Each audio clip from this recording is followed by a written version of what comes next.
think government should encourage an atmosphere of creativity. Okay. Whether they should subsidize people is a different matter. Okay. I think some activities, some institutions should be subsidized, like education, schools, universities. Some great cultural institutions should be subsidized. But I don't think you can subsidize individuals on a big scale. Okay. You just encourage people to take risks and use their imagination. London has been creative for hundreds of years. Yeah. Irrespective of what government does or does not do. London's literature, music, painting, theatre has flourished independently of government. And people like Mr. Boris Johnson will claim some sort of role in London's creativity. In fact, the politicians have very, very little influence on whether or not a city is creative or not creative. Look at Berlin. Berlin in the 1920s and 30s was very dangerous, crazy, with fantastic cabaret, music, song, performance, dance, painting. And the government didn't like it. And now Berlin city government tries to encourage creativity in Berlin, and the result is a disaster. There's nothing happening there, except some sort of creative centres. So, great works of art, great inventions, great engineering, great culture activities just flourish because individuals are in the right system, the right environment. So they can do really great work. What I think cities can do is what politicians can do, governments can do, is make cities more interesting, buzzier, funkier. Yeah, but that's as much to do with architecture, road traffic, licensing laws, that sort of thing. It doesn't really affect the quantity or the quality of creativity. I think it's increased the scope and the scale. So now creativity, someone who is creative, who wants to be creative, can, if they like, if they're a novelist, they can read stories from all over the world. If they're an architect, they can look what architects are doing all over the world. So the scope is much wider. And the scale, the sheer numbers of people doing this is much, much greater. So in this country, the number of novels, fiction that is published every year just goes up and up and up. The number of books that is published goes up and up and up. Social networks, social media, obvious example.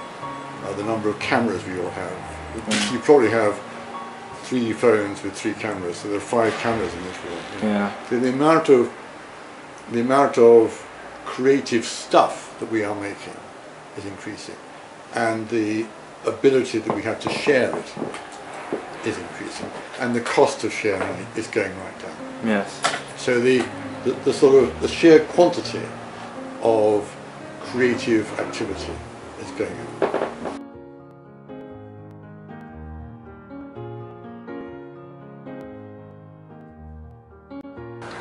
The reason why we had the financial crisis, and still have a financial crisis, is that we were spending too much money. We had unsustainable levels of debt that we could not repay.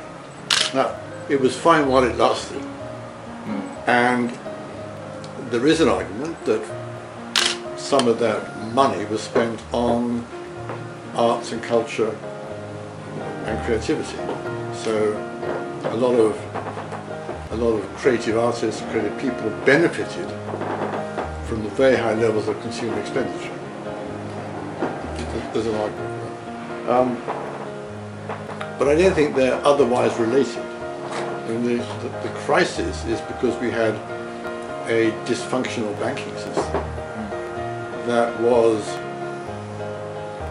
lending people money in ways, very complicated ways, that the consumer couldn't really understand. And as it turned out, actually, the banks didn't fully understand.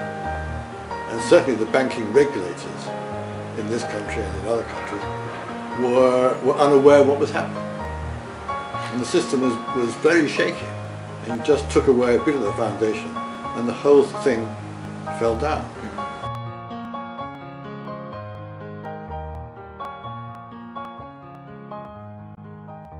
Creativity is difficult. It's really difficult. It's hard work. It's risky. It's difficult. You can't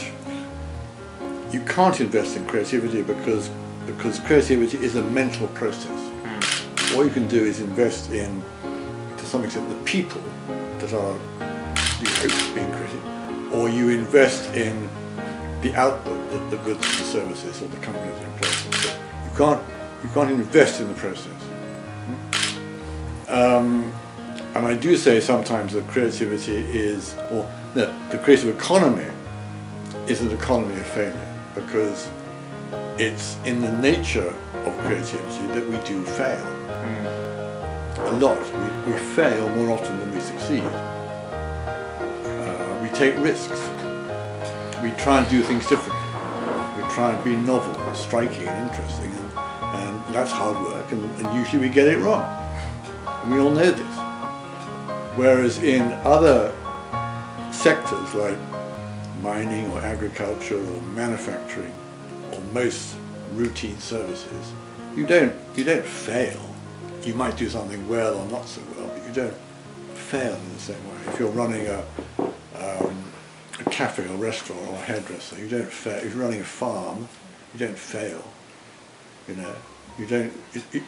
Someone doesn't come along and say, that was so bad, I'm going to sort of take away your farm. But we can come up with an idea that is a disaster. And we have to learn from our ideas. And this is one reason why politicians don't really like the creative economy, because politicians don't like failure. Politicians like to pretend that whatever they do is going to be successful. The creative person knows they're living in an unreal world. And this is why there's always this tension between the creative person, who is by definition doing something new, which is risky, and they don't know whether it's going to work or not. And the politician will only be seen and be associated with a pretty much a guaranteed success.